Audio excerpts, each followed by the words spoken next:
We're live, baby. Live. Oh, yeah. So let me just post a comment here. Here we go. And see if this works. Should be doing well. We'll see if people start popping in. And I just hope I'm not doing something wrong. We'll know if we don't get people start clicking in. Then we'll know. But let me see if I can look at it from another point of view by looking at my own channel. I don't see it. See anybody on there? Teresa said she's on her phone and she can't see it. Okay. Let's check something here. Nope, it says you're live, so it should be good. Let's talk for a few minutes and see how it works. I would think it would be a lot quicker. So maybe I did something wrong. Got it now? Yeah, she said it's on now. Okay, all right. It's like you're not sure. I see 9 people. Now I see where we are. We got 9 people watching. So, yep, there we are. I can see you fine. That's good to say, Bobby Yankee. How about, can you hear us well? That's what I want to know. Can you hear us without the echo? I can't see any of the remarks now, so you'll have to read them off. So you can't see them? No. Hold on. She's gonna fix it. Okay. See, look at, I can see you fine. There we go. Now we got it. What's up, Jim M? What's up, Jim? Here's somebody, Mickey Thompson, or the Ram Chargers 426. I talked to him before. Tim Johnson, very well. Nice. Perry Ford's back. Yeah, I like Perry's last name. Yeah, there you go. Fits right in. Yes, audio is fine. See, it takes some time, I'll tell you. I apologize to everyone that subscribes for having such a poor interview at first, but we've never done this before, have we, Rusty? Nope. This is my second one from last week. I have never ever done a live internet interview before. Okay. So Bobby Yankee says there's a little echo, but not bad. We got WSS Racing. Hello from Aaron Keller, High Ports. Cleveland's Forever, Perry Ford. Chris Lohr, sick. So we're starting to get up. We got 32 people on here right now, and it's only been 5 minutes. That's pretty good. I think we're going to have a lot of activity going on. So I'm kind of getting used to using this. I have these banners I can put up, which is like, these are some of the people that I talk to a lot that are subscribers. I figure once we get a few people, we'll start getting into the interview as the house kind of fills up. Made that for you. Let's see, this one, little ticker tape, and a couple other things. So it's kind of a cool type media when you get into it. So James Caranis, sounds good here in Pennsylvania. So that's nice. Right now it's got to be, I want to say it's like 6 o'clock in the morning, maybe, in Australia. They're ahead of us by like 12 hours. We'll see if someone will click on here and let us know. Thanks for the heads up. That helps the people on board.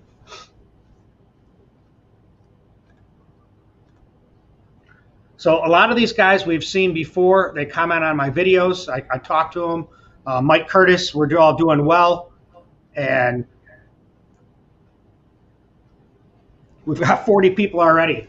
How about at 50? At 50, we just start rolling with it. Kind of like, not that we have anything planned, but. I like Chris Love's he said, I remember watching the old Diamond P footage and seeing him and his brother high-fiving every time his father won, which was pretty much every time. Yeah, no doubt. I had put a picture up on my community channel, which was a picture of you guys with a 78 car winning some race. I want to say it was at Winter National, but I don't remember. But it's on my page. It's pretty cool. You and Billy are there, everyone's dirty from like working on the car all day, except for your dad's got this nice clean coat. Like, wear this coat before you go out there so it looks good. Now here's one of my sponsors right here. That's Dr. Ron Burgess. He has 3 Pro Stock cars, and if you're real good, Rusty, he may even let you drive one, right, Ron? How you doing, Ron? He just got a T-Bird that's killer, like what your dad had, his favorite car. So he's got one in the works right now.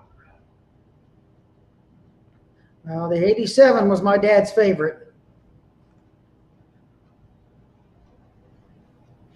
You're welcome, Dr. Burgess. You're welcome. Thank you. Yep. Now, here's another buddy I known from back in the day here, and that's Daniel Wilson. He's always comments on my videos. Nice. Yeah, he was on last week. Here's N2O Mike. He's got like a small block Ford 363 or something. That thing is fast. I can't remember the year of the car off the top of my head. 66 maybe. Notchback thing runs like 980s on spray. Which everybody they all want to hear about the Nitrous, but we'll get to that in a minute. I don't want to let the cat out of the bag. Here's another guy that is a great subscriber, Gregorius Anomalous. He's missed 2 of our live videos, so I want to give him a shout out. Here's what he said. Let's see what he said. Here's one. I'd put Rusty in the T-Bird built at Gateway alongside of one of Bob's. There you go. All right, Ron. You want to put him in a ride? There you go. That'd be nice. I know that thing runs I don't know what it runs. I think it's low 8s, but we can work something out, can't we, Rusty? Yes, sir.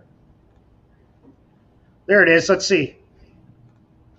66. Okay, ran with a flat top at 306 with a 200 plate. Now building a 363. There you go. And it's a stick car too. So we all like to have our name up there and be recognized. And that's one thing I think is important, is recognizing the people that support you and help you build a channel. And I appreciate your help, Rusty. I'll try not to talk too much because I am a talker. You know that. Once we get into the meat and potatoes of the whole situation. I hope you got something to drink. Ooh, 750s at 182 in 85. Yeah, there you go. So you can handle that.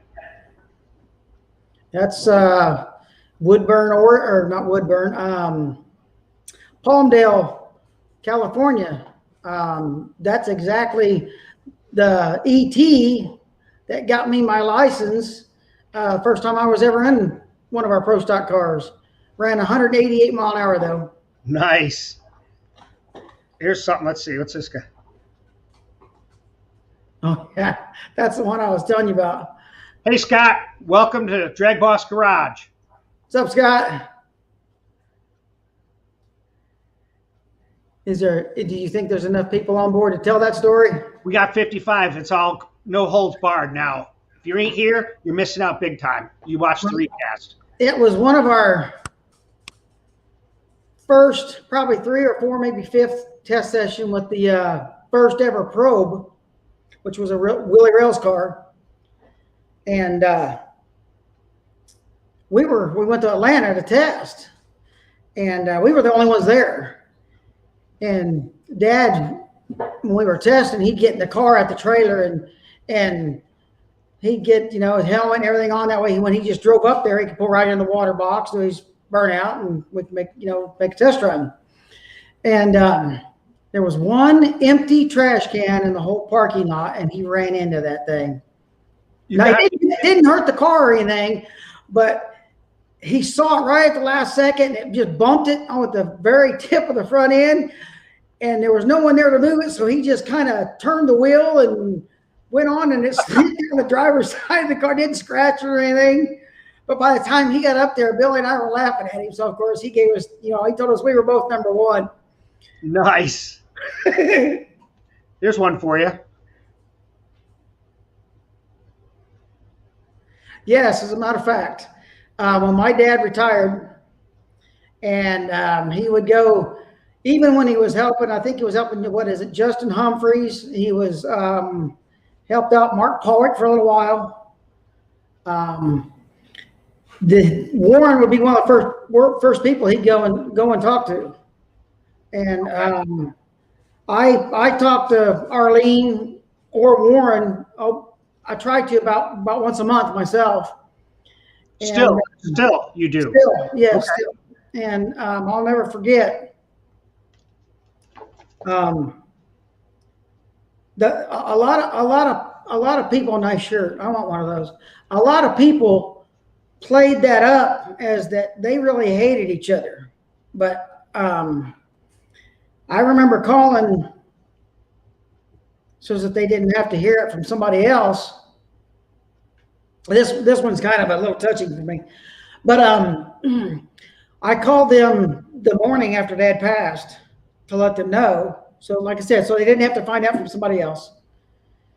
And Warren got on the phone and we talked for, I don't know, probably 10, 15, maybe 20 minutes. And one of the last things he said to me on that phone call, he says, "You do know that your dad and I didn't hate each other. We just hated to lose." And I'll never forget that. Wow. That's pretty cool. I mean, that is the truth. They didn't hate each other. They just hated to lose. That's a passion right there. And the one thing about it that was really good about it is they loved. Thanks, Ram 426. Yes, sir. They loved to race each other. They did too. I'll tell you. You know, I remember the interview your dad said, where he said the only guy he ever was scared to race was Lee Shepard. Yes. Man, he hated to race him, and you hear him talk about it back in the day. It's pretty fascinating to hear him talk like that. You know, Shepard had his number. I mean, he just until about the end of '84, Shepard had his number. I just want to read this. He said, "I cannot say enough good about the Gliddens. So honored to have met your dad. Thank you, Rusty, for being here. You guys are the best." Thank you, MT Ram 426, baby. Thank you appreciate the donation. Thank you, MT Ram 426. But to be truthfully honest with you, it's for us. It was like I said. My dad took time out with all of his fans, win, lose, or draw. Oh yeah. That's what made it real for us. I mean, yeah, the winning and all that was great, but being able to interact with the fans, we got friends all across the country. Just the fans were, a lot of our fans weren't Ford fans. They were just Bob Glidden fans.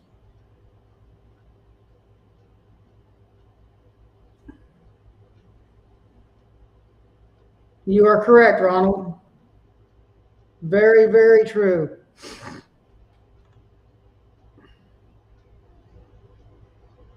Thank you, sir. Yeah, for all the subscribers, just quick interrupt. The shirt he's talking about is this one, and this is Dr. Ron Burgess's Pro Stock Maverick with a Boss 302. I forgot the cubic inch now, 311 cubic inch. It makes like 820 horse. It's crazy. So that'd be a car to drive right there. But he hooked me up with a guy that made these shirts, so I'm going to have him work on my shirts. Oh, okay. So you'll be getting one of those. It's going to be cool. Yeah, that's the car my dad crashed. Was a Maverick in Bowling Green. Yeah, that was the first car that you've crashed, right? Yep. It was Bob Feasley's or something, wasn't it? Frensley, yeah. Bob, one of his pro stock cars, because I think he had two of them, and then he had a slew of stock and super stock cars that Dad and my mom drove.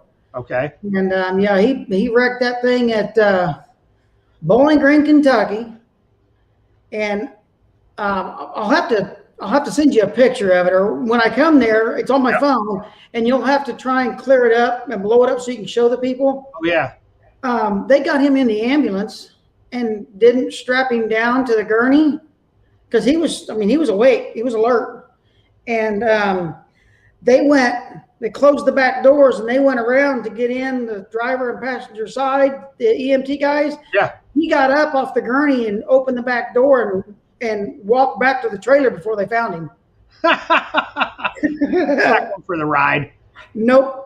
But he had to, because he had glass all in his hair and all over his face, and they didn't want it to get in his eyes. So they ended up, through mom, they ended up convincing him to get in the ambulance and go to the hospital. Nice. And that's when he went pro, was 72, when he lost against Grumpy, right? And that's when he won that money. I don't know what it was, $18,000, and that's what paid off his truck. You could tell. Yeah, well, it paid off everything. It paid off the house, what is it? Matter of fact, the street car they had, which was an old Studebaker. And if anybody ever remembers, Dad's middle finger was bent like that. Trigger finger. That Studebaker was in the driveway at our house in Greenwood. Yep. And he was working on it. And I don't remember what happened, but somehow that finger almost got cut off by the fan, because they had the big old fans that back in the old days. He got his middle finger right into it. So every time he'd tell me I was number one, I'd always do that to him. And he'd give me a number 2. Nice. Wow. And that's when he started racing there. And that's when he got the Gap and Roush Pinto. Yes. I got a great picture of that before it was even painted, when Gap and Roush still had it. When it was the blue. Yeah. Yes, the blue. I think it had a little red pinstripe in it. I think it was at Milan. He was driving it in the pits, and I got a picture of it. I'll put it in one of my videos that I start putting up there. Let's see. Here's something else people like to talk about. Another one. Yes, Perry. He, like I said, win, lose, or draw. My dad always took care of his fans. I mean, there were times, like we had this one deal in Seattle that we actually had one of our engines sitting in the doorway of the trailer, and we were taking the cylinder heads off of it because it had one cylinder that we couldn't find. It was compression checked really bad, and then we figured out that it was blowing between cylinders on the head gasket. So it was no big deal. We just take the cylinder head off and put a new gasket on. Well, he wanted to take them both off and just check them both. And while we were doing that, and everybody knew that when he was done and got to a point where he could sign, he would go out and sign. And we had this one guy that was standing there at the ropes, "Hey, Bob." And then 10, 15 seconds later, "Hey, Bob." So Dad finally, after about 5 minutes of that, Dad goes, "Hey, go ask that guy what his name is." So I walked out there and I said, "Hey, excuse me, sir." I said, "What is your name?" He says, "My name's Dave." And so I walked back over and told Dad, he said his name's Dave. He's like, "Okay." So we're going back to work, and all of a sudden, "Hey, Bob." Dad went, "Hey, Dave." And then next thing you know, there was 4 or 5 other people doing that. They go, "Hey, my name's Jim. Hey, my name's Tom." So yeah, it was funny. He always had a really good time with the fans.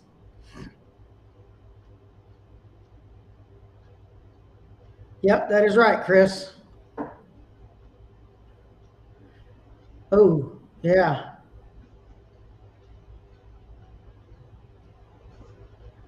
Oh, 89. Ooh, yeah, that was not a good race for us. We never really did good at Topeka. As a matter of fact,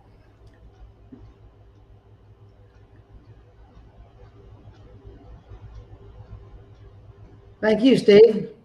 He's a buddy of mine that we've been friends for a long time, and he helped invest in the new 351 Cleveland block, the aftermarket block that's out there by DragBoss Performance Products, Tim Meyer's company. So I have one of the aluminum ones, which is going to be going to BES to get finished when the time comes. But Steve is an investor in the blocks. He's had the first one, number 1, ran it, tunnel ram in 2.4s. Thing was pretty serious. So he's excited to be here. We were talking about it earlier. So thanks for being here, Steve. Yes. I'm just excited to be on here. Let's see.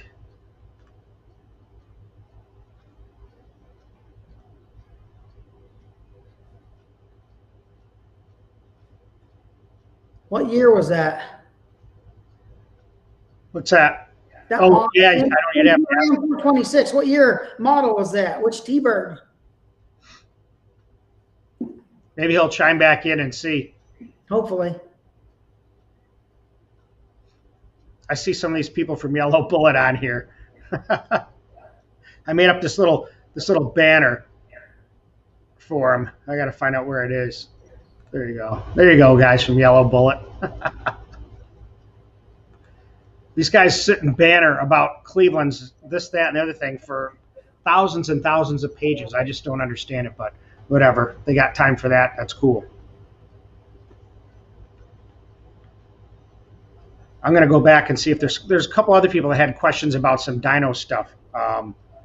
Someone had asked me about it.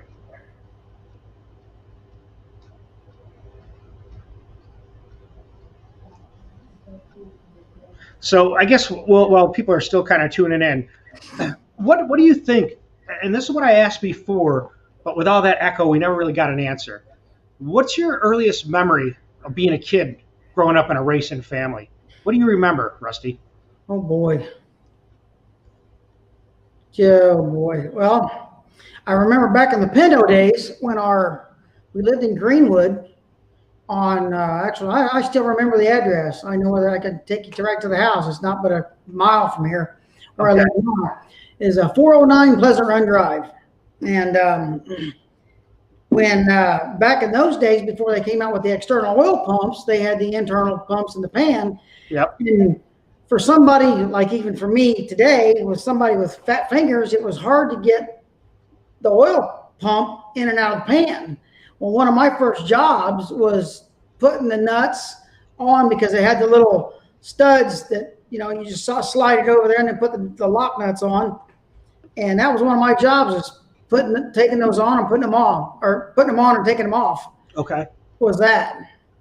And then after that, when I got old enough, my mom taught me the lingo transmission stuff. And I used to help her with that. Help Dad get it out of the car, and then her and I would move it over to the side out of the way and work on it. Yeah, I've got the 85 and the 80. I've got 85, 86, and 87 models still with the plastic wrap around them, around the outside of the box.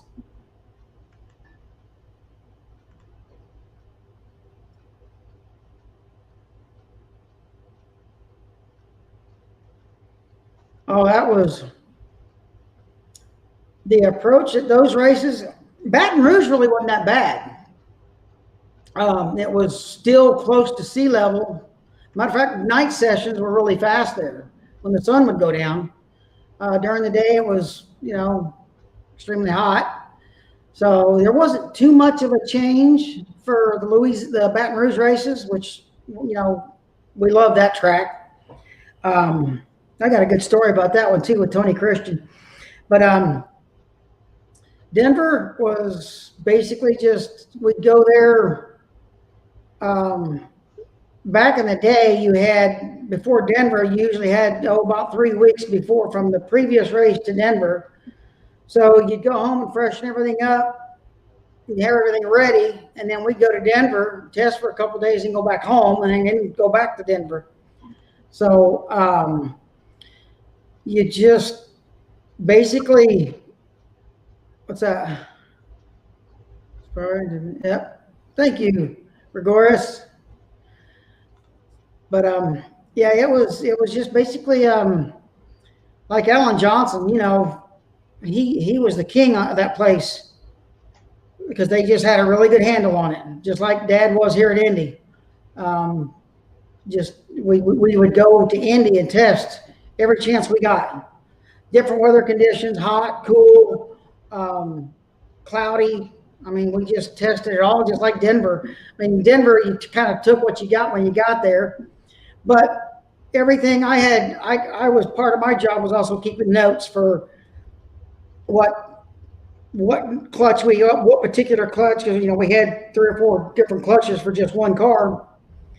And what particular clutch we tested with, what the single or double discs that we had back then, what their hardness was, pressure, counterweight, base, ring height, ring height, just everything would be wrote down for every run. Okay. Test run, qualifying, elimination runs, and there's some things you'll see where on YouTube, some videos where it'll show me with like a little notepad where Dad will want to know from a certain run if that track maybe a year or two before, because these are the same kind of conditions. Well, I'd go write it down, tear it off, and then go show it to him while he's putting the clutch on, like if we're doing an engine change.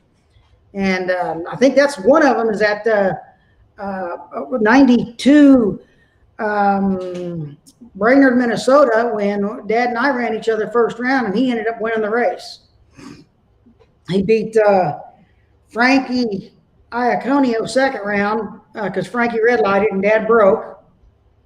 And then we were changing engines, and he was having me look up notes because the other engine that we were putting in wasn't quite as good as what just came out. And knock on wood, thank God that was our best motor, and it didn't get hurt too bad. Yeah, that was just, it's one of the things I do is look up notes and then write them down real quick. Say, what base, what counterweight, what pressure we had, we left, what the RPMs we left at, and go from there.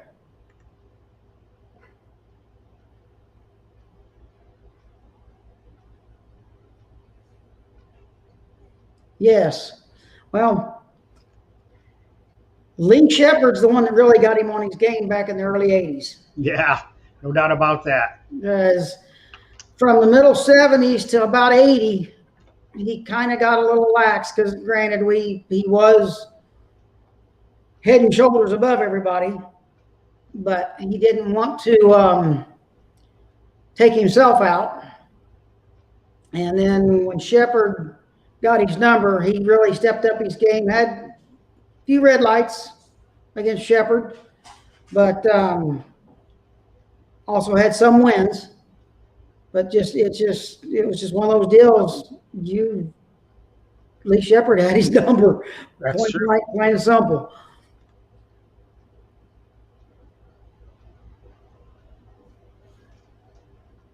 MT Ram 46. Yep. Sears Point. That was another racetrack we loved. Matter of fact, that track's where I got my first ever elimination round win. No kidding. Yep, 1992 beat Jim Yates first round, and then I think I red lighted against Jerry Ekman second round.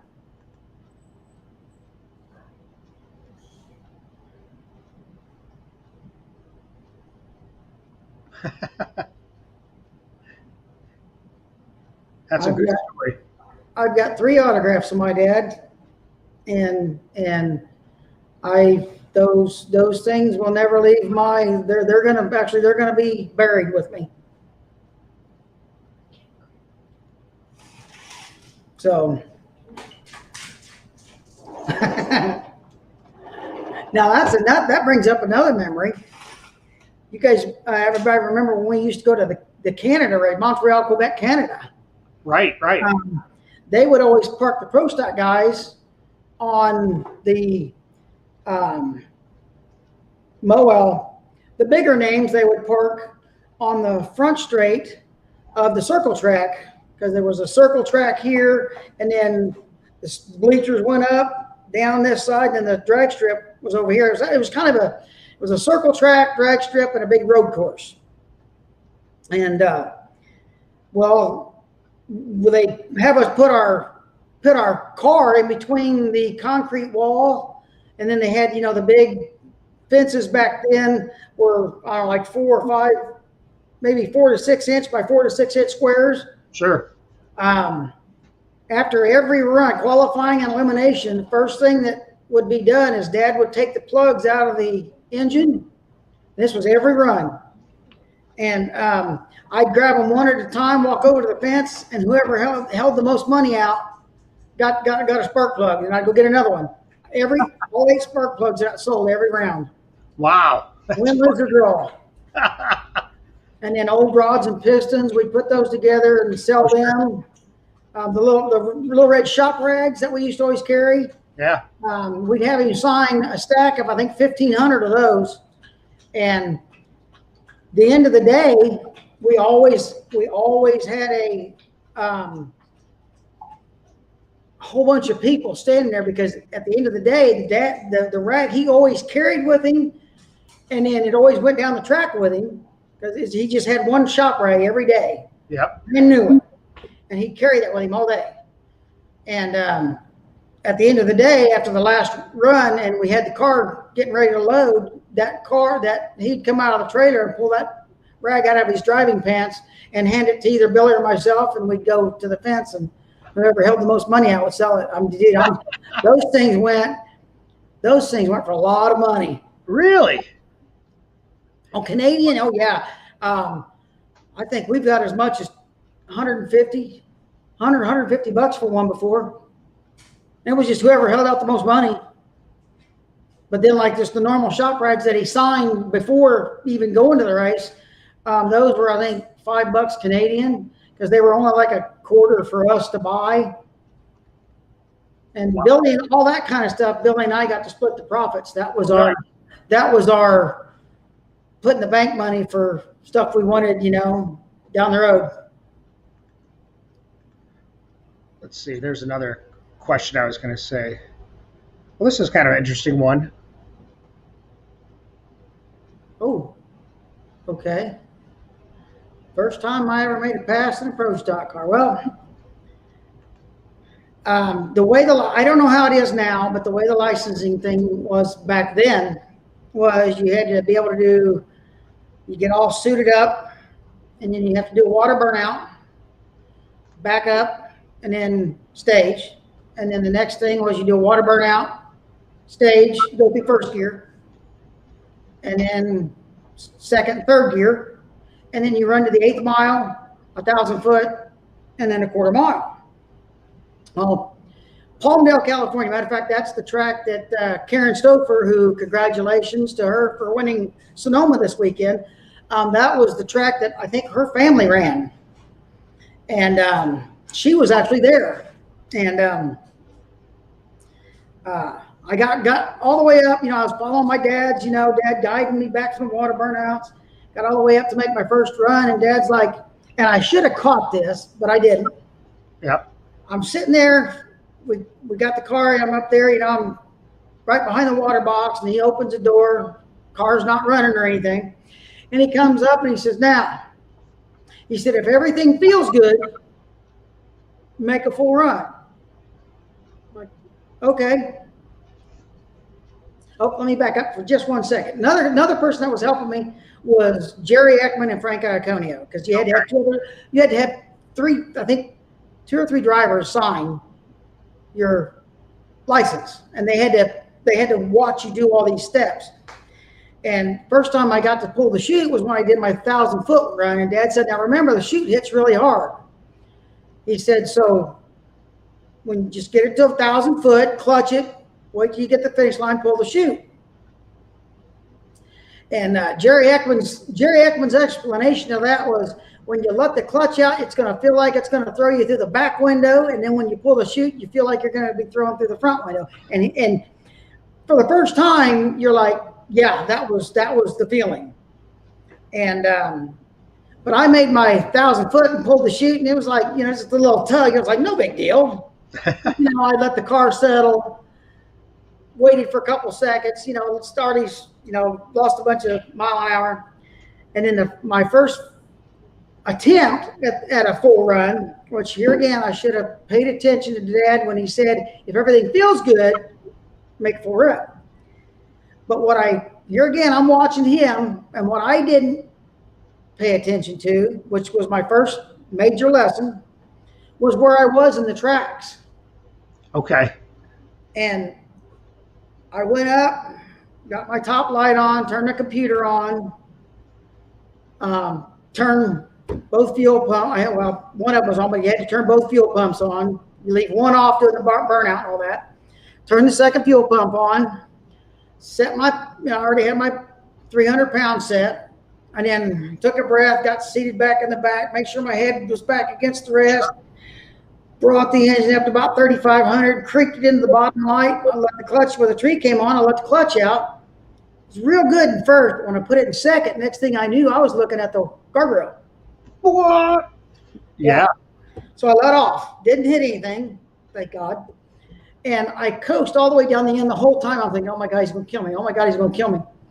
Because I'm thinking, oh my God, I'm done. This is it. I did something wrong. So back then we drove him everywhere. So I drove it back to the trailer, and I get the trailer. And when I stop at the trailer, Dad's standing there, and he opens the door and he says, what happened? I said, I don't know. I said, I let the clutch out. It went really nicely first, but when I put it in second gear, next thing I knew, I was looking at the guardrail. So I let off. And with as straight a face as he could, he said, yeah, well, I had you about this far out of the groove. So I wanted to see how you'd handle the car if it mishandled. And I was like, gee, thanks. I need some new underwear now, but gee, thanks, Dad. So the next attempt was my first full run. And I paid attention that time. Watched him, but I also paid attention to where my burnout marks were. And I had an open face, one of Dad's open face helmets. And that's the last time I ever wore one, because I made it into high gear, reached up, and I grabbed the chute like I'm supposed to. And next thing I knew, I was looking around, and I'm like, whoa. And then I get to the finish line, I clutched it, and I pulled the chute. And I'm going to tell you what, that helmet, which I think is still at the shop, has a black line about 3 inches long from the top of the steering wheel from when the chute hit. Oh yeah, I wasn't ready for that. I mean, it threw me forward. Wow. But hey, I was pumped. I get out of the car to go rolling this parachutes up. I didn't know Diamond P was there.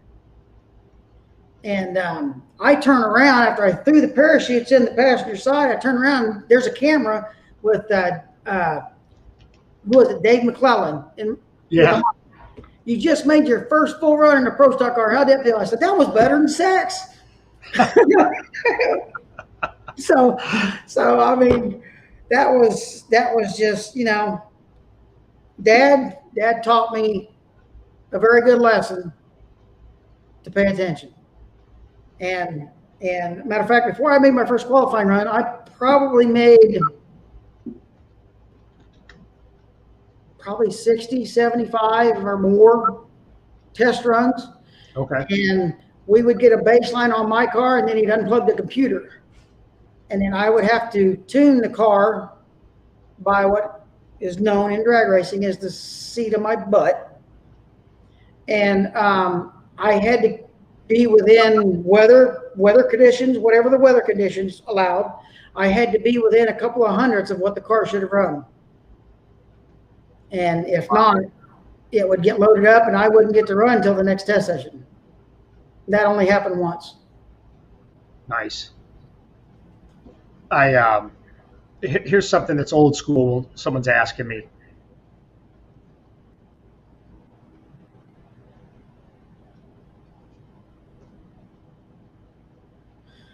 Oh, yeah, that's a bad.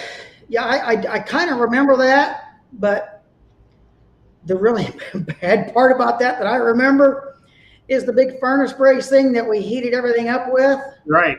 I got a picture of it. Yeah, that ended up on top of me one day. Did it really? Yes. I was rolling. Well, when we were done with it, I would roll it out to the shed. Sure. To get it out of the shop. And apparently it caught a rock, and the top 5 feet of it was heating bricks, so it was really top heavy. Sure. Yep. And my right shoe was underneath the middle of it when they lifted it up. My left shoe was on my foot, but it broke my left leg. Wow. Did it really? Yes. Matter of fact, I was about 3 weeks from getting my cast off when my brother had his high school graduation, and Dad took me down to the shop with a high-speed cutter wheel and cut it off, and did not one nick. Didn't nick me once. Nice. The only reason he did that so I could put my suit on, because we're not cutting pant leg up. Come Right. on, you only got a couple weeks left. Come on, let's go down here and shop, cut it off. That's what we did. So that's what happened. I'll just interject something. Chad Carpenter asked about the furnace brazing of the Cleveland cylinder blocks. Here's my understanding. Now, those blocks were awesome. The only guy that I know that did it was Bill Kuhn in Michigan. Bill Kuhn is the one that I knew that did the actual furnace brazing aspect of it. And then I don't know if he did the machine work, but you had to remachine all the surfaces. That's what he's talking about. So then you could go for 125 on a Cleveland block. Yes. Just furnace brazed all the sleeves in it. Actually, Dr. Ron Burgess has one of those motors, Pro Stock motors, sitting in his garage. He's got 3 of them. So that'll be another little. Some of that kind of stuff, if it was outsourced, I really don't remember it. What about Larry Widmer? Did he do any of the Boss 429 heads for, like, the Frog or whatever, when you were getting into the Aries Root stuff in the 82, 83, 84 stuff? The name's familiar, but I don't remember. Okay. Yeah, he's from Endyne. Larry Widmer did a lot of the Highport Cleveland heads way back for NASCAR back in the day. Did a lot of the heads there. He works with Mass Motorsports now. But that's someone was asking me about that. Now, here's a good little question. Maybe you can reiterate about this. This is Ronnie Kirkpatrick. He has the Nostalgia Pro Stock Association. So the only year I can tell you about is 79. Yeah, that's the only thing I can really tell you about. And I was, I think, 11 that year. And the weight breaks got so bad with the Fords that they ended up just putting weight on just us instead of all the Fords. Because it used to be if one brand got it, everybody running that brand got it. Unless, like, if you're running a smaller car, you got to run, I think, you had to run more weight. Bigger cars run less weight. Well, they put it on everybody because of Dad. And Dad tried to do some sponsorship stuff. Oh, yes. Welcome, Ronnie. Sorry. With Ford, and they weren't ready yet. And just so happened, Chrysler came along. And Dad signed a deal. And like I said, the only real parts I remember about that is he spent a winter putting, I think, 3, maybe 4 motors together. And the first qualifying run, they put 75 pounds on us after the first qualifying run with it. Jesus. And then we went that year. He won every race that year but one. And that was, I believe it was Larry Lombardo was driving Bill Jenkins' car that year. Yeah. And he red lighted against Lombardo at Englishtown in the finals that year. That's the only race we didn't win with that car. And then that car got sold after Chrysler claimed bankruptcy, and ended up, I think it was Gene Turnage bought it. And or maybe it wasn't. No, I can't remember. I can't remember who bought it. But they took it from our shop with 1 in the car and 3 race-ready engines, and then 1 short block that any of the cylinder heads would have gone on, because everything was pretty much the same back then. You don't do everything like that now. Everything might be just a little bit different. But Dad ended up having to go down there because they broke all 4 of the race-ready motors, and Dad took the short block that was there, took a head off of one engine, a head off another, manifold, the closest fitting manifold, put it all together, jumped in the car, went out and made a run, didn't hurt it, ran, because of the weather, ran quicker and faster than both ends of the record at the time, made the turn off, got out of the car, and they passed him as he was walking up the return road, and he said, "It's down there, go get it." And he got back to his car, jumped in his car, and drove home. Actually, it's a dually pickup truck. Jumped in the dually, and came home. Wow. And then, like I said, they claimed bankruptcy at the end of that year, and that was the end of the Chrysler thing. I can see people are what do you think? How long are we going to do this, Rusty? It's already been going for 44 minutes. Oh, I'd say I know I told you a story that none of these guys probably heard last week, and that was just things I remember about growing up. Yeah. And back then, I didn't want to work at the shop. And I learned real quick that after school, we're supposed to go down the shop, work for 2 hours, go home, do our homework, and then when dinner was ready, we could go downstairs, eat, and then if we still had homework to do, you finish your homework, or you got to go downstairs to the bottom because it was tri-level, and we would watch The Good, the Bad, and the Ugly, Sure. The old Wild Wild West, all that stuff. Well, I learned real quick that if I go to the shop and piss Dad off, he'd whip my butt and send me home. I'm like, and I cut off. I mean, I got hoses of all different sizes. I got tree branches. I mean, you name it. Hey, Bobby Orr, I know him. And finally, the day that broke me of that, I think I was at 14 or 15. And it was this usual deal. He told me to do something, and I didn't do it. And the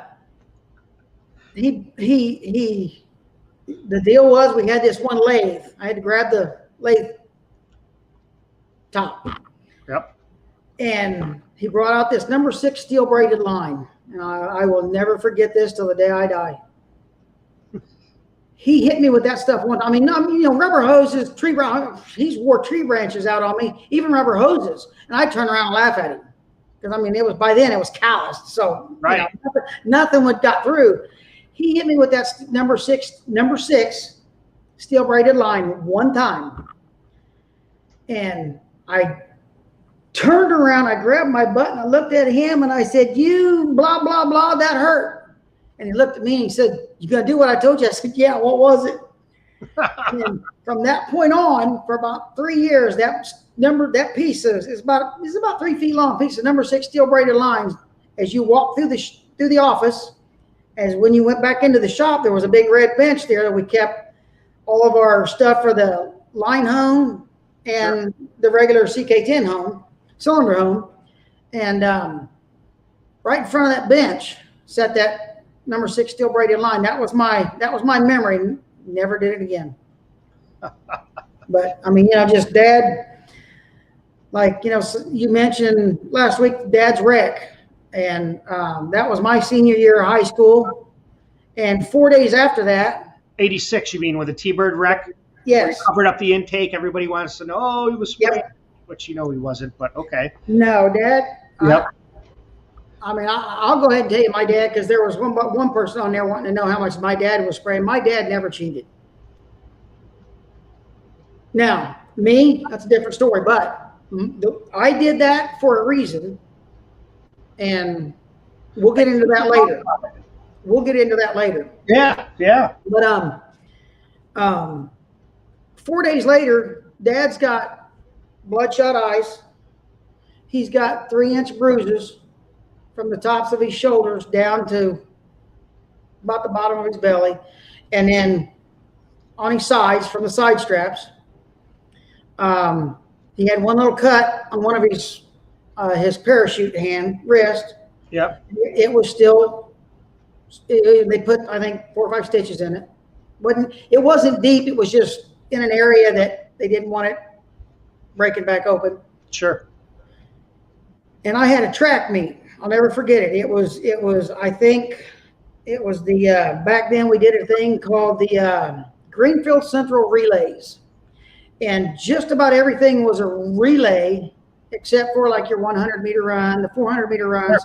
I ran the 400, and then I ran the mile relay. And he was at my track meet 4 days later.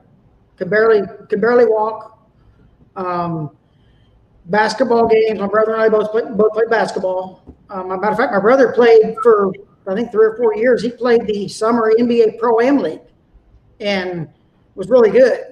But he would rather have gone racing than to do that. So, because, I mean, he could have gone. But if we both had games on the same night, one of them would go, like, say, Dad would go to Billy's, Mom would go to mine, and then the next time, if we had same games, Dad would go to mine, Mom would go to Billy's. And I mean, we didn't see him a lot through the week when we were in school because he was always working. I mean, always. But on the weekends, we were at the shop working with him. Even when we were in school, I couldn't get out of weekends. That was the one thing. Well, the weekend thing is, I had to mow when we moved to Whiteland. We had 8 acres, and I had to mow the yard. And that was a pretty much, well, you spend Saturday weed eating, doing trim work, and then Sunday was on the big tractor. And I was supposed to mow that on the tractor in 3rd gear. Well, when I didn't think he was looking, I'd always put it in 5th gear, try and get done quicker. Right. Every time I do that, he'd come out and catch me. I told you to run that thing in 3rd gear. I mean, so I'd always get in trouble. But I mean, that was me. I'm 2 things. I'm trouble looking for a place to happen, or I'm on accident waiting for something to happen. But he was involved in everything. Him and my mom both. I mean, it was, like I said, if one of them couldn't be there, the other one was. So went to Whiteland Community High School. Great place. Graduated in '86. It's just a normal high school. There was nothing special about it. We had our baseball team, which I didn't play baseball. They went to Final Four in state in the '85-'86 season, and so they still got placards about that all over the town, and I think they've done it again since. But it was outside of the racing. It was just a normal life. I mean, you work, and then once you got out of school, we had the option. We could either go to college or work at the shop. And Bill and I both chose work at the shop, and it was different. When I went full time, it was different. It was, you'd be there by 6:30 in the morning, and you don't leave till about 8:30, 9:30 o'clock at night. Wow. Well, we would leave. We'd always go to, most of the time we went to it's not there anymore. Now it's a truck driving school, but was the Whiteland truck stop to eat lunch. Every now and then we go to a place right here in Greenwood called, Lotus Garden. And matter of fact, Lotus Garden is the place that we would eat every Monday night after the U.S. Nationals. Win, lose, or draw, we always went to Lotus Gardens, and they just closed. Your dad liked Chinese food? Yeah, well, the Lotus Gardens, they were that was a great. The family still owned it, but the original owners, I think, were either gone or they were never there. But that was. I mean, we'd have, and they knew they'd have the one big conference room waiting for us because we'd always bring about 30 people. Well, like I said, win, lose, or draw, we'd have us, the Ford people, then we'd have just, like some of Billy's friends from that he ran around in school with, and guys that I ran around with school that would go to the races, that would go to Indy. Family friends, my Uncle Bill and Aunt Joanne were there. Till she passed, my grandmother, my dad's mom. Even my aunt on my mom's side, they used to go. So it was just, I mean, it was just a normal life to me. I mean, that was, oh, wow. Now, you drove Mike Ruth's car, right? Well, I didn't drive. Well, they towed them both with the golf carts down the track in 2018 when they did the memorial thing to my dad. Okay. And I was in Mike Ruth's car, and I don't remember who owns Dad's '82 EXP, but Billy was in that one. Okay. And they ran pro stock first, and then they stopped them all on the return road, and just the video, and then seeing all them guys, I mean, them and their teams all standing there at the fence, just applauding my dad's accolades was just, It was just.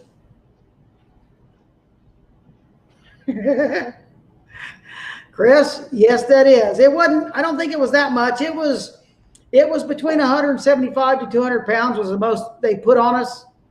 Although the worst one was unfortunately the worst one was in '79 with the Chrysler, because we left the Winter Nationals 100 pounds heavier than we were supposed to. Then we actually made our first qualifying run on, and still set both ends of the record. And like I said, they added a little more weight, a couple more races through the season, and yeah, that was everybody. Matter of fact, that's why Rear Morrison was so good when the big blocks came out, because they had actually started in late '79 or early '80 with a 500-inch motor, and in '80, that's if you ask David Rear if he'll remember, that is an interview that he did about that was kind of the reason they feel they lost the championship that year, because they kept jumping between the big block. They couldn't ever figure out which one was quicker and faster. Okay. And they kind of feel that's what hindered their world championship that year. Okay. I mean, granted, even though it did come down to the second round at the World Finals, and Andy Manarino, beating him in the second round, and another good driver and team, by the way, the M&M boys, Maskins and Manarino. And then Dad, I think Dad had to set one end of the record and win the race, and he did. Yeah, it's. I think I know that Teresa girl.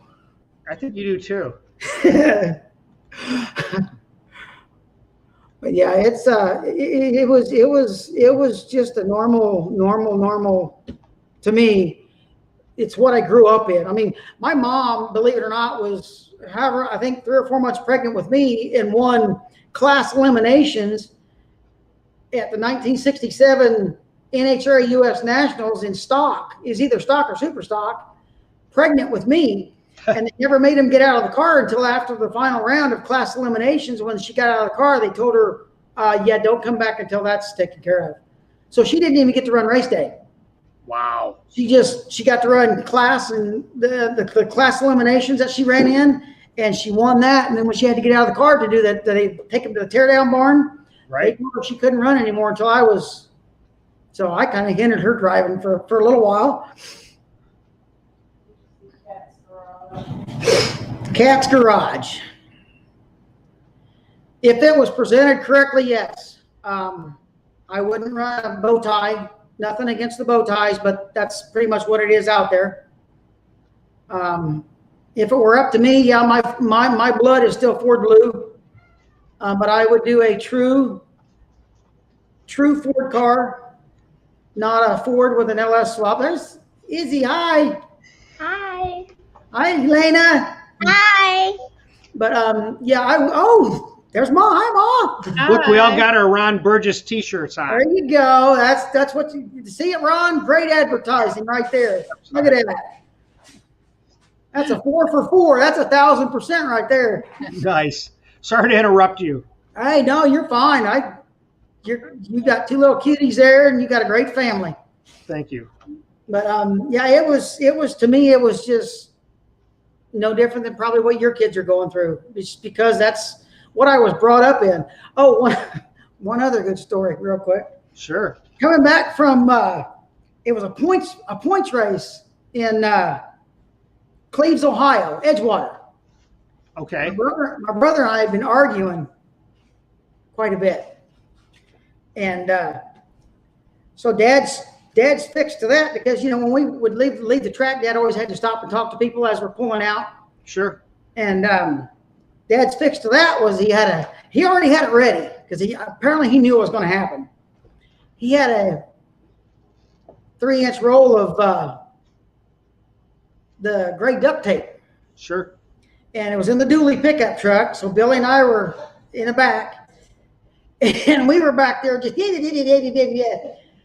and he ended up putting a piece of tape over our mouths so we couldn't talk. And then we're both like this, trying to scoot down in the seats as he stops. He says, sit up. So we had to sit up the whole time.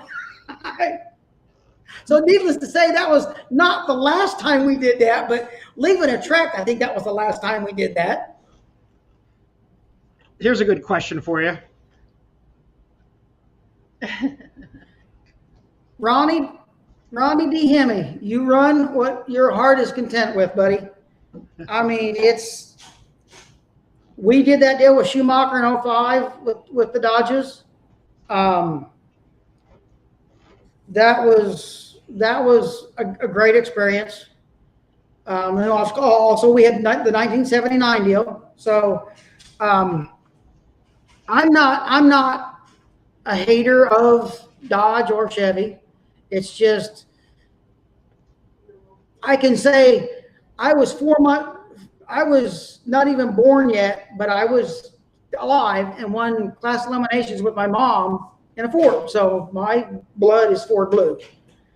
And the thing in 05, the drivers didn't want to do all the testing that we did.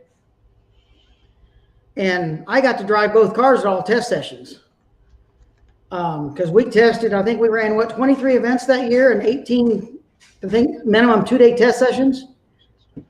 And I did probably 14 of those. Wow. I mean, I'd make a run in one car and have a guy sitting down there waiting on a golf cart for the other car, and I'd get out, and then I'd get on the golf cart and come back up, get in the other car, and make another run. Then we go back and set them, do them both up. That was another thing. Tracks hated when we came testing because we used to make 3 or 4 runs to everybody else's one. And it was, I mean, well, St. Louis, I think one of the probably late season test sessions we did at St. Louis in 05 was in one day, I made, I think, 14 runs, 7 in each car. And That's what I was talking about. And it was, I mean, it was just, to me, it was just normal. And now I've been out of it for quite a while. A welder fabricator, because that's what my dad taught me, is, welding and fabrication. And I worked for some really good companies. The last company I worked for, we actually were doing work for the DOD, Department of Defense. And I've even worked at a company where we were building toilets and showers for prisons. So I've done a little bit of this, a little bit of that. And yes, that Teresa girl that was on there earlier just said, and now you're retired. Yes, I am. Because of that Teresa girl. Because of my lovely wife. That one guy was asking me about making shirts and merchandise, which we're going to work on. My wife's going to help me set up a Instagram account, because there's a lot of untapped people that want to know about this that aren't on YouTube. Instagram, I don't know if you do any of that other stuff. I don't do any of it. But we're thinking about doing that so we can kind of get this spread out, this pro stock spread out. Because we don't want it to die. It's something that we want to keep alive. And I want my kids to learn it, although they're not always into it. Tearing apart motors, we're going to see if we can get them into it, right? Is? Come on, Iz. Yeah. You have tearing apart. There you go. You just got to be into it. See, they have a new pool, and they like to swim in the pool and do a lot of the fun stuff outside, not be in the garage. Nothing wrong with that. You do have to take time out from time to time. For sure. So You guys are headed out. Yep. They're going to go. It's time for them to get ready for bed. we had to come in and say hi. So you can see the camera. Oh, we had to come in and say hi. Well, hello, and you girls have a good evening, and have the rest of a good week.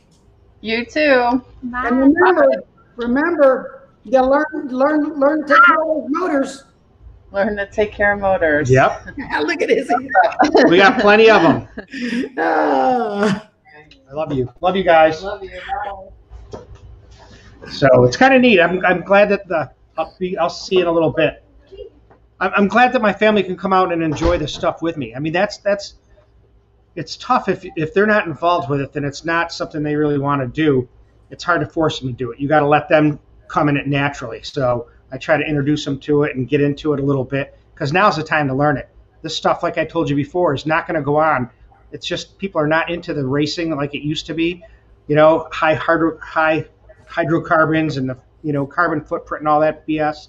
It's like we want high horsepower and fire breathing Clevelands. That's what I want. That's right. We're going to be bringing them to life. I'm telling you, you're in on this. You're going to be into it. I told you about that guy that had a car, a Fairmont, that he has for me to pick up in Illinois. My chassis guy already told me that.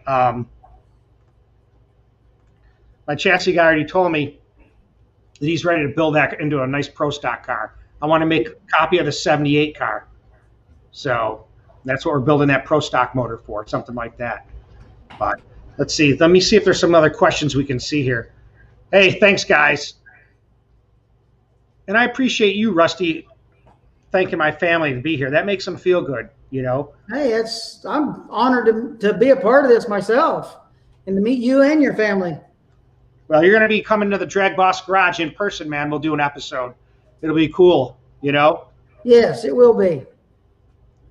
Thanks, Thomas Hem. Appreciate it. Thank you, Thomas.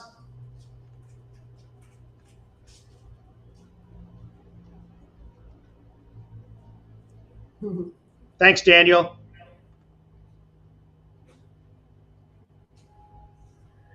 Well, Dale, he's still my hero too. Old Ronnie Kirkpatrick. I'm into old Pro Stock, National Nostalgia Pro Stock Association. There you go. Now he has, I want to say it's Petty's '73 Duster that Roy Hill raced with a Hemi. Oh, and really? They found some spray in that already. Oh, yeah. Yeah, that's another story. Obviously, he wasn't using enough. Sorry, Roy. Sorry, Uncle Roy. This has been epic, Tim. Having Rusty on it is a big deal. It is a big deal to me. I've never, what makes it a big deal to me is that now that I have something that others can listen to us both interact, and it's clear, this is where we're going to go crazy, because I got a whole list of people that want to talk. So you're setting it off. You're setting the trend right now. The bar right here. Oh, that Ronnie Kirkpatrick has a few pro stock cars of his own, huh? Yes, he's probably got one of the biggest Hemi collections I've seen. Really? He's got a ton of Richard Petty stuff. A lot of his Hemi motors. He's got the Petty car. He's got a bunch of Hemi Cudas. The guy's got a lot of cars. He's an expert body man. He's the king of paint. I'll tell you. Did a lot of big builds on Bike Builder. A lot of those guys for that. I like those old Cudas. Oh, yeah, it's one of my favorite cars. And we're going to road trip to his house and do an episode of DragBoss Garage. Maybe even you can roll down if the time comes, man, you know? Where's he at? Pennsylvania. There you go. Come through here, you can pick me up. Hey, we'll do it, man. We'll do it. Let's see, what else do we have here? I have pictures of Bob's Pinto. I have to pick you up, sorry. What's that? I said I'd have to pick you up. I was going the wrong way. I was going to Denver. All right, you can stop by. It's easy to find. But and this is another thing I got, and I'm working on that video I told you about before, but I have a whole collection of pictures of your dad going through the chronological year, 72, 3, 4, which car had what motors with what. So that's coming up. It's going to be cool. I think you'll get into it for sure. Cool. Cat's Garage has got a good question. Where's that now? Let's see. Wait a minute. Hold on. Shane Becker. Shane Becker. What happened to your hair? What happened to What my happened to yours, Shane? I know him. He's from the Arizona area. And I used to hang out with him and his sister when we were racing in Arizona. Really good people. He's got a bad little truck there. What happened to my hair? It's called old age. It's low maintenance. Although I'm 3 years older than you, Rusty, and I kind of have some hair. Well, mine's low. I just call it low maintenance. It's actually aerodynamics. Probably pick up a couple hundredths with that haircut compared to mine. That's right. And then Cat's Garage. Does Billy have any plans to get back into racing? He does a lot of tire testing, doesn't he? Only thing he's doing right now is tire testing for Mickey Thompson. And if something comes of that, maybe. But I'm not sure. I don't think he wants to devote all that time to it anymore because, you know, he's 3 years older than me. And he's done really good for himself in the NMCA, NMRA, ADRL. I mean, he's got several wins, several championships. And right now, pretty much all he does is play golf. And, you know, he goes and him and Shannon eat, drink coffee with my mom every morning and then eat dinner with her most nights. And then other nights, other days, mom comes to our house to swim in the pool or we go out to lunch or dinner. So, but everybody here is doing good. But yeah, Billy, I don't really think he does have plans of getting back into racing. Matter of fact, right now, I think he's down, or he was over the weekend down in Kentucky helping Kenny Perry work on a car. Nice. I'm glad we're having a good interaction. A lot of good banter going on, and people are interested. We have 145 people on right now, which is like unbelievable to me. And I can't wait to really get some of this stuff moving in another direction.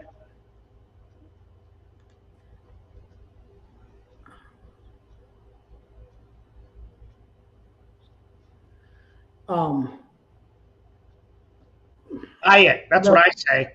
Buy it. And he can drive it. The Boss 429, that is, I mean, you got to look at what my dad did with that thing in the 80s and early 90s. That was 1960, late 67, 68 technology. And I mean, they came out in what was it, 82, but didn't really get real strong with it until towards the end of 84. And if done, well, my brother took and put one of the Hemis because I think he has 3 of the old Hemis. Now, granted, the blocks he filled with concrete because at times he runs them with nitrous. But with today's technology, he did it on one of them. With today's technology, that thing made almost enough to run pro stock today. It wasn't far from it. But I mean, yeah, it was off. That was with the 2 4-barrels, not with the fuel injection. But see, the one thing we didn't do with those Hemis is we never turned them over 9600. And on the dyno, they were still making peak power there. So had we tried it back then, how fast would those things have run? It's just like people also mention, you know, other people's race wins today. And what if we had back in the 70s and the 80s, what if we had 23, 24 races a year back then? I mean, what was it, 80? I don't remember. It was 87, 88, or 89. We won 7 of the first 11 races. So, I mean, how many races would he have won then? So, you know, there's lots of ifs, ands, and buts, but it is what it is. I mean, he still holds records. Now,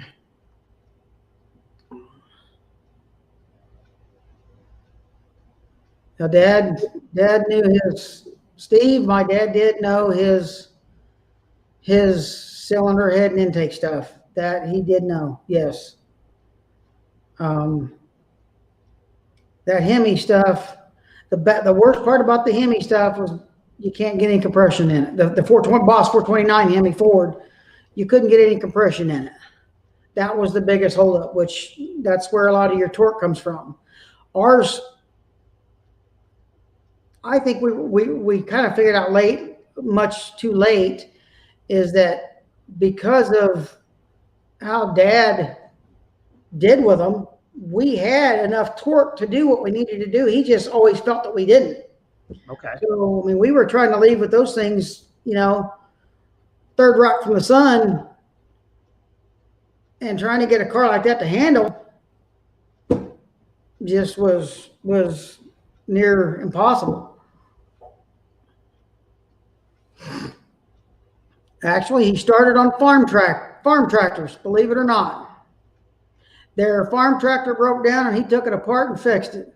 And he worked on it and didn't just fix the problem, he worked on it. Like if any of you know anything about go-karts, I worked at the Whiteland go-kart track here back in 2000 for Gary Lee, the old announcer for the, I think he did some Indy stuff, the Indy 500, I think. And my dad came out there one day and just took now, you know, the Briggs stuff, the Briggs class is all 5 horsepower, you know, it's all blueprinted and, you know, they make all this horsepower. Dad took a 5 horsepower Honda, just out of the box Honda, just for a rental cart, took the head off of it, did a little bit of port work on the intake and exhaust, didn't do any valve work, didn't do any no valve seat work, just took a little aluminum grinder and some the small polishing pads, and that thing would outrun any blueprinted Briggs that came to that track. Wow. Oh, yeah, I'm telling you, he just years and years of messing with it.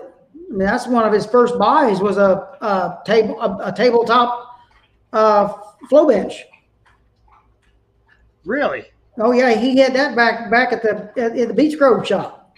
Okay. Back in what 70? Oh, we didn't move to Whiteland until 78 because that's the year we had the blizzard. So yeah, it was 76, 75, 76, 77, somewhere around there. Yeah, he just had a little, matter of fact, I think it's still at the shop. His original flow bench is still at the shop. And it's it's just a table. I don't know what they call those 200s or 300s or whatever. But yeah, that was one of his. And he spent, even when we went into the 500-inch stuff, he spent hours. I mean, hours on that stuff. Days. The story I heard about him doing the Pro Stock Cleveland stuff back in the day, and I don't know if you told me this, but he would spend 2 weeks, and that's, 12, 13 hours a day on one set of heads doing a port. That was the Hemi. Okay, the Hemi. Okay.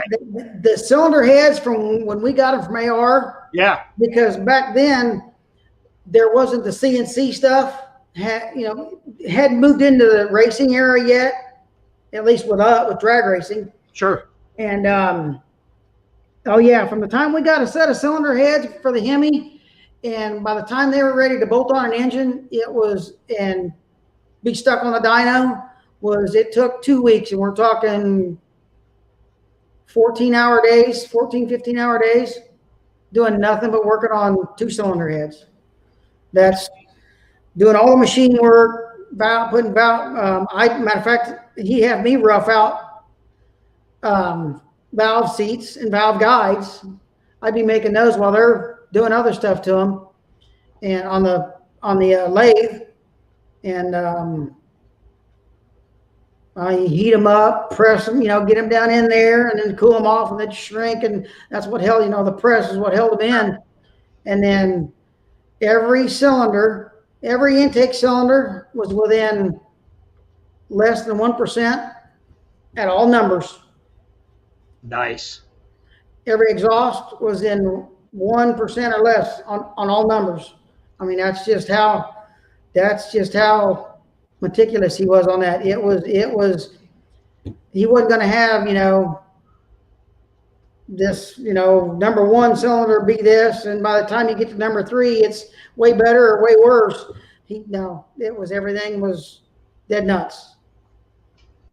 We already kind of talked about this, but just to kind of mention it back, that they were actually good friends. They weren't enemies, and it was more of a on-camera type thing because they both wanted to win, the drive to win. Yes, that was Ronnie. Yeah, I don't think he was on yet. He missed that. But just a quick sum up, Ronnie is The day after my dad passed, which I still talk to at least Arlene, sometimes Warren. I try to get a hold of them about once a month, and we're always talking on Facebook. But I called them the day after Dad passed, so they didn't have to find out from somebody else. And Warren got on the phone, and we talked for 10, 15, maybe 20 minutes. And the last thing he said to me is, your dad and I didn't hate each other, which I already knew this, but just to hear him say that, we didn't hate each other, we just hated to lose. And I know he also said they both really respected each other. And I said, yeah, they did. When Warren was still racing and Dad wasn't, anytime Dad would go to the track, first trailer he'd go to would be Warren's. And they would talk like like they've been best friends for years. And every time I see Warren and Arlene out here at Indy, I mean, they're like family. All those guys are like family. I go by every time just because I've known him for 30 plus years. I go by just to harass Craig Anderson all the time. And I used to just pester Greg and Jason all the time, out at the Nationals, even though I'm not, racing or anything. I just go out there and mess with them for a little bit because, they're really good people.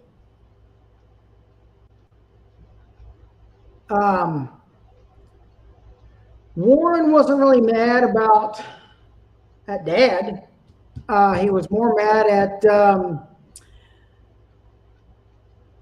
I guess kind of what I'd have to say would be NHRA, because the probe, I mean, it was legal, but it was basically built.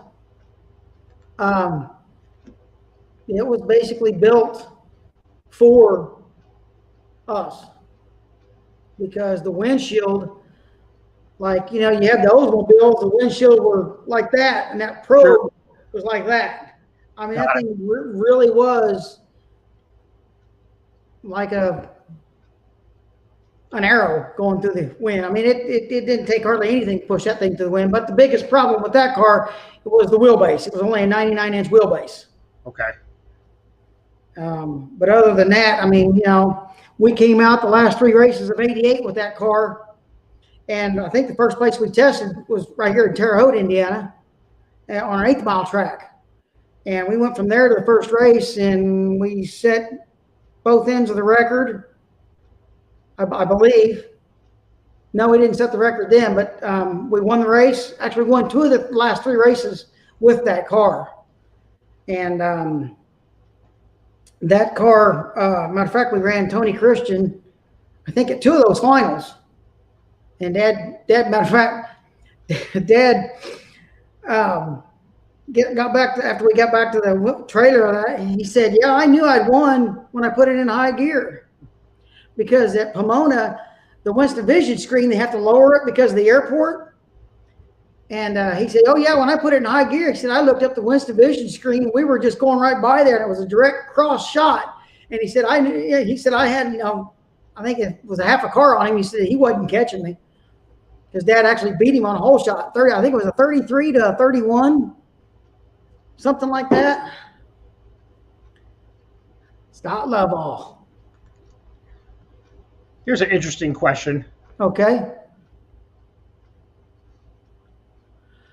And let me kind of preface it, because here's what I don't think people really understand, Rusty, is the fact of this. If we go back in time, in 1975, I was only 10, you were 7. So when all this stuff was going top dog, I mean, you were like Elena's age. It's hard to remember back then, I bet. I know the 429 stuff. Do you remember how much the Clevelands made for power? I don't think we ever had those on a dyno. Okay. I can tell you right now, they're making at least somewhere in the 825, maybe even close to 840 range, 850, for that car to go that fast. But they were making some power, but you never dynoed the Clevelands, but the 429s, we know you went to town on them all the time. Well, actually, the 429, we would actually believe it or not, if I'm pretty sure everybody knows John Linkenfelter, Sure. who passed. I think he's I think 3 hours from us, north of us in Indy. Yeah. He had a dyno, and before we got ours, we would go up there. I think 2 or 3 times. I think it was probably the first year and a half. We'd go up there at least every 2 months or so and use his dyno. Okay. And just, I mean, we tried carburetors and, you know, just everything we could. But yeah, Lingenfelder let us use his dyno.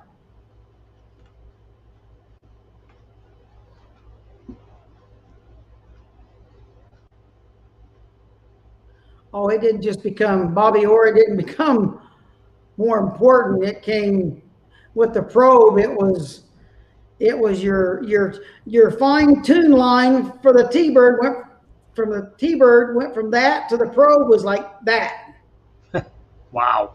And matter of fact, believe it or not, one thing that a lot of people didn't understand, or actually they didn't understand, they don't know, is that 87 Thunderbird was almost as good in the wind tunnel as the early probes. Yes. Was it really? Yes.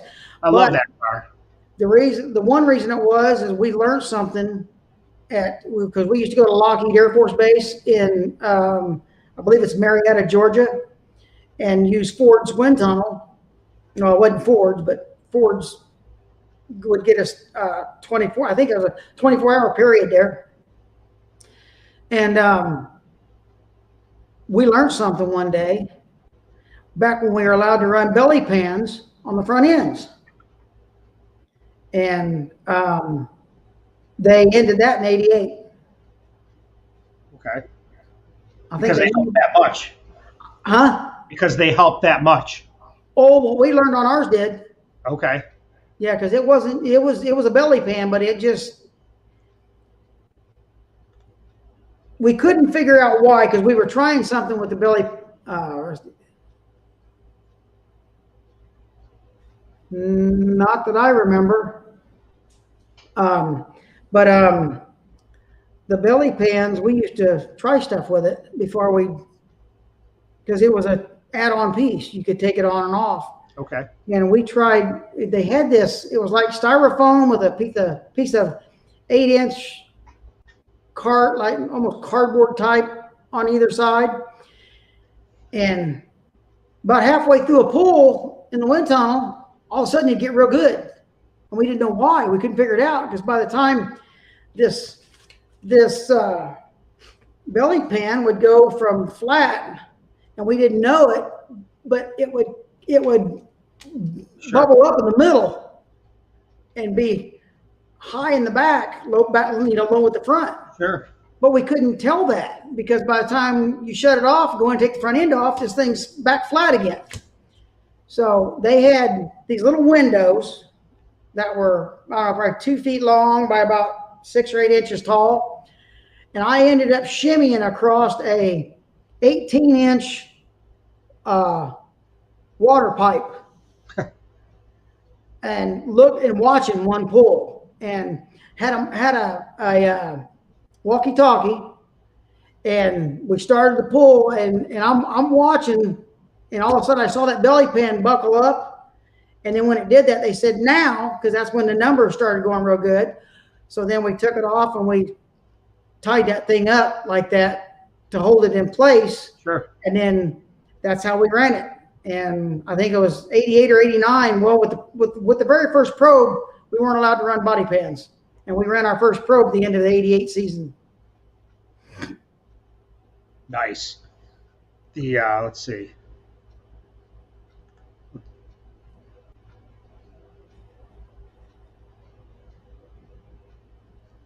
Yes, Yep. That is right. 82. Yes, 1982. Yep. And Dad finally got them, but had a hard time finding parts to do the first original motors for the 500, the Boss 429 stuff. But yeah, there was, like I said, Rear Morrison was messing with the big blocks back in 79, 80.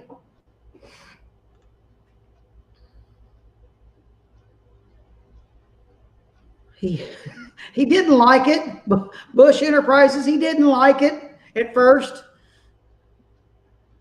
But after he got some time under it, I mean, that was the 82, 83, Yeah. and mid-season 84. He was in that shop almost nonstop. He'd go down to the house to eat and then back down the shop. He'd sleep on the couch most nights up in the office.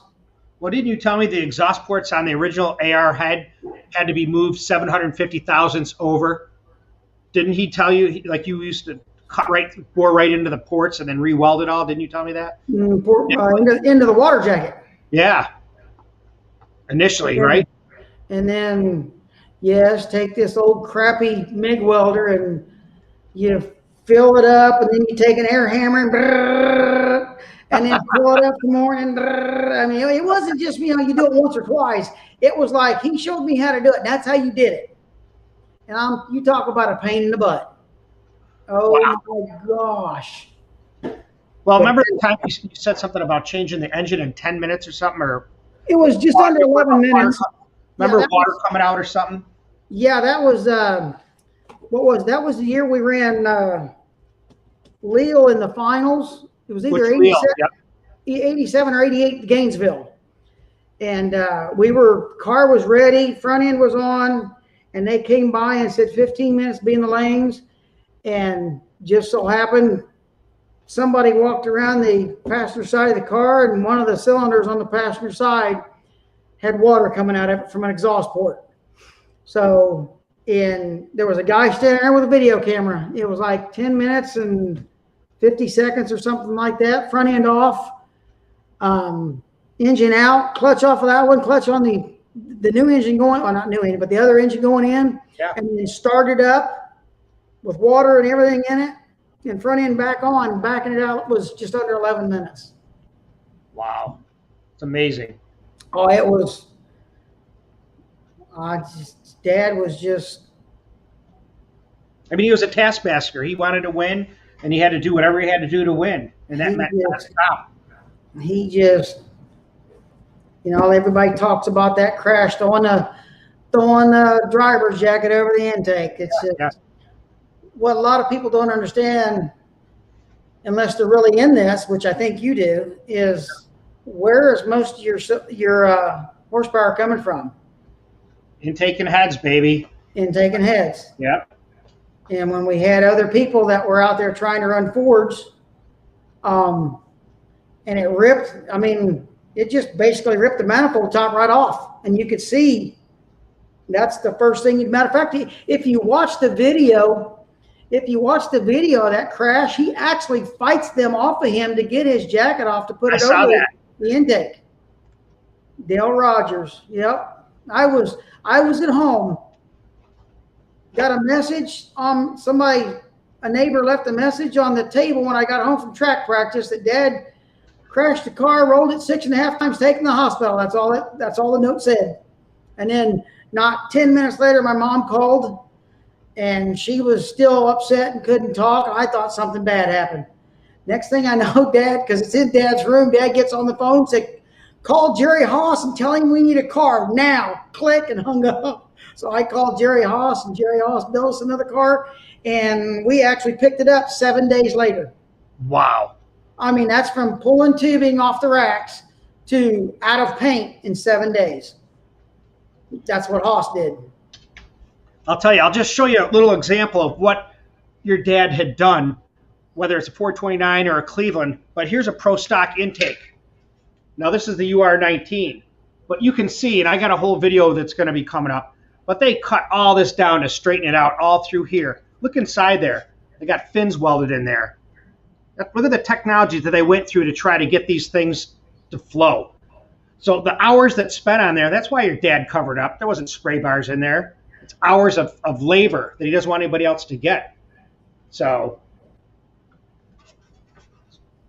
that's what I think. You know what I mean? Even when I ran it, mine wasn't sprayed in the manifold. Well, I guess, do we hold this and yeah, let's do that the next show. Yeah, you want to talk about nitrous on the next one? Yes. Because we've been doing this for an hour and 34 minutes, and it's late, and I know people want to hear about it, but at least we have the technology to do this now, and now we can make an even better show. Because what Okay. we'll do is we'll focus on that. The next one we'll focus on is going to be just spray. We'll get all the questions out there. That's You know? no problem. So I don't know if there's anything that you could preempt it with and saying, well, here's the story. I'll give you a rough overview, and we'll leave out the details, or you just want to just hold off and wait. No, it's just everybody knew that there was a team using it. Well, Jerry Ekman was, right? He was spraying, wasn't he? Well, here's the difference. He was using it after they revised the rule book. Okay. Because Memphis of 95 is when they came out and stated that the use of nitrous oxide in NHRA Pro Stock is illegal, because the rule book didn't say you could use it, but it didn't say you couldn't use it either. Okay. So even when I did it, it really wasn't cheating, because it didn't say I could use it, but it didn't say I couldn't use it either. So I did it to prove. I'm not going to mention any other names, but Sure. to my dad, and there was one other team that knew I was doing it, Okay. that was not cheating themselves either. But they both, my first race, matter of fact, I'll say this real quick and then I'll end it. They tore my car apart after the last round of qualifying. I mean, they didn't even have me go across the scales. The guy sitting right there, he was standing in front of the scales, said, over here to the trailer. And they tore my car apart. It was 90-some degrees. And he leaned down, the tech guy leaned down over the back of the car and put his hand on the weight bar and says, oh, that's cold. And then he didn't dawn on him. Right. That's where my tank was. And it was here it is, 90 degrees out. It was in the back bumper, all buckled up. So it shouldn't have been cold. I mean, it was cold. Wow. And This is where we need to leave it then, because this will be a whole episode, and then people can tune into that. And I'm trying to think of when we can plan this out. Possibly even Friday. What's your thoughts on Friday? that's fine with me. Okay. All right. This is a quick question. You already answered it. How'd your dad feel about the EXP?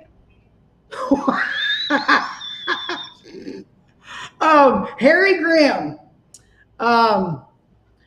If you take my dad's car that he loved the most and the car he didn't like the most, the 87 Thunderbird would have been the most that he liked. The EXP would have been the worst car. We called that thing the Frog. And it was worse ill handling than the Pro. But we did win one race with it, so. But yeah, he did not like the EXP at all. And I'll tell you, I told you this before, but I don't know if you heard me back then. But my old engine builder that started building my Clevelands back in the day bought that car, and that has to be about 2005 or 4. It was in his garage. I went there, and he says, you want to see this car? I went and looked at it, and there it was, sitting in the car or in the garage. It was set up, though, at that time for a big block Chevy. Aluminum big block Chevy is what that car was set up for, if I'm not mistaken. And then he sold it, and I don't know where it went. You said Billy was in it in that 2018. Well, the original purpose for that car was built for the small block, but they already had the car in production, and so then they changed the rules on us, and that thing, like I said, that thing was ill handling really bad. Oh yeah, he said, I've heard him say that before. Thanks, Pat. We got one. Let's see, a quick one here.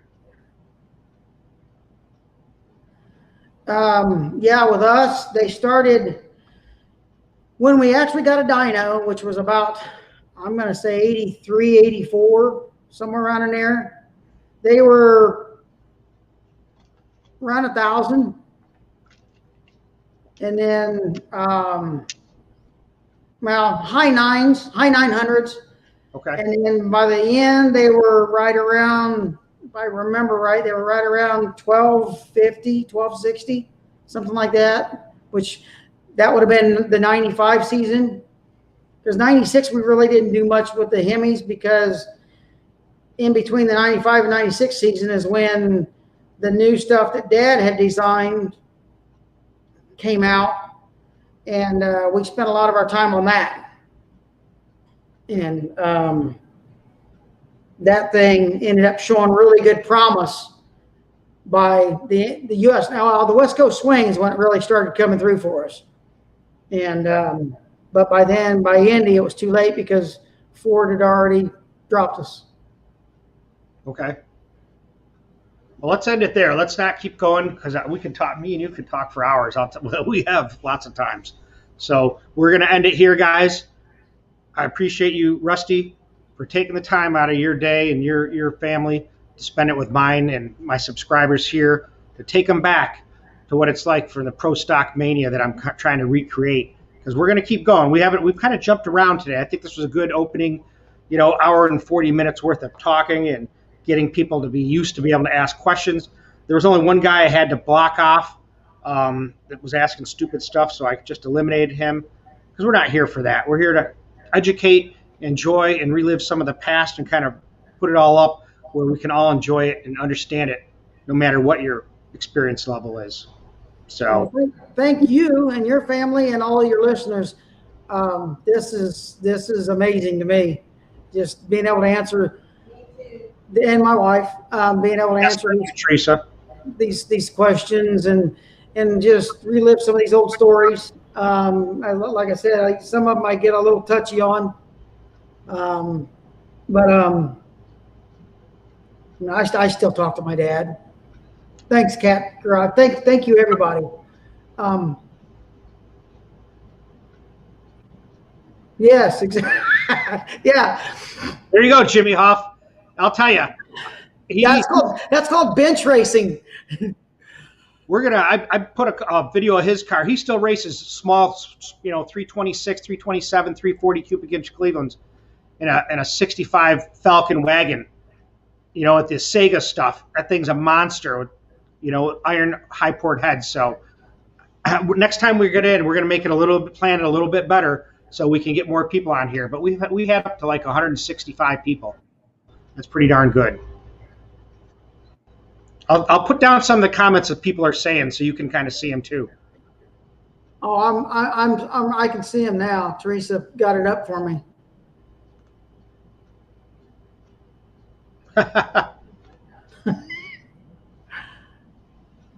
Thanks, John. He's a buddy of mine.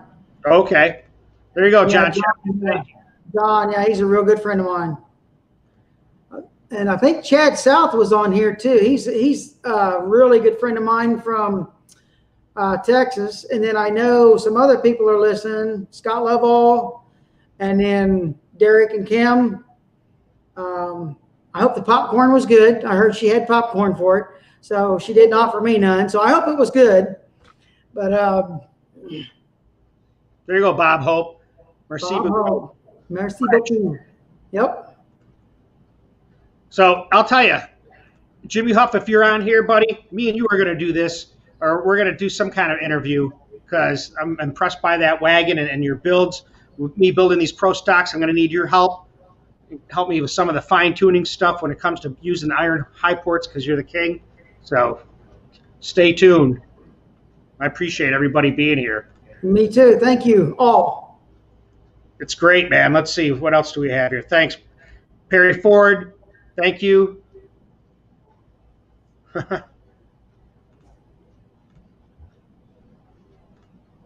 Here's Scott. Yeah, I could talk all night.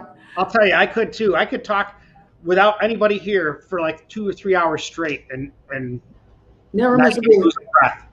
So let's end it here. We'll end the broadcast, and you'll still be on here. We can talk after this. So thanks, guys. Stay tuned. Appreciate everything. Thank you.